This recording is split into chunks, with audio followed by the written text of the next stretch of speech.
What is up? I'm just taking a little late afternoon quasi lunch break to talk to you about all the things and some of the things. I had dinner with a friend of mine last night. Very interesting. He is a fellow creative, and he's much younger, and he's crazy talented, and I don't think he realizes how good he is. We were just talking about our struggles with feeling worthy and stuff to do this kind of work. And he told me that over the holidays he kind of got inspired, and he dropped like $2 or $3 grand on recording equipment and then recorded 4 songs. This is coming from a guy who maybe 2 or 3 months ago was struggling to think if he was even cut out for songwriting. He's really a singer-songwriter. He's got a beautiful voice, and he's really got a good command of language when it comes to lyrics. So he upgraded from his middle school guitar to a very high-end guitar, and got it's all the mixing equipment, whatever, mics and stuff, and he bought a new MacBook, and I was so excited for him. And then I said, hey, would you send me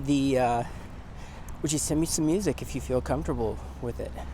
And that's always daunting for both parties, right? Because when you're sharing your creative stuff with friends, there's 2 things. There's a gap in taste.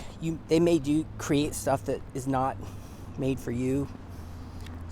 Does not match up with your taste or your vibe. And then also there's the talent or the skill level. I mean, talent and skill are 2 different things, I think. And sometimes they'll send you like a script or a novel before their talent is fully realized, so the stuff is not as good as it could be, or they just haven't developed their gift, or maybe they weren't cut out for that particular kind of thing, and it's like somebody who's brilliant at one thing is just not built for the other thing, but they're working in the other thing rather than the thing that they're destined for. So I've bumped into that a lot, and I've sent material before it was ready and had those awkward conversations with friends who just sort of duck you and pretend not to see you when they cross paths in the hallway. But the good news is my friend's music was really wonderful, and I listened to it on the way home, and I had a smile on my face the whole time I was listening. I was like, this is elevated, this is undeniable, this is really good.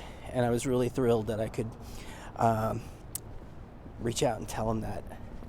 And I guess circle back around to just the idea of how we feel worthy or unworthy to do things. Sometimes it's, they talk about imposter syndrome. That's been hovering around for 10 or 12 years, right? And I think there's that, but I think it's also sometimes you just want to close the book, be done with it, and say, I don't think that I'm cut out for this, or maybe I saw something in myself that really was just a mirage. And I'm curious for you, have you pushed through that, or did you give up? I think for me, I've done this for so many years that I can tell when I'm working on something that I'm out of my depths, and I probably should call it quits, not because I can't do it, but because it's not in my wheelhouse, as they say. But I can tell when something is, all it needs is the effort, maybe the quantity of reps, and I can get it into a good shape, a good place. But I still struggle too.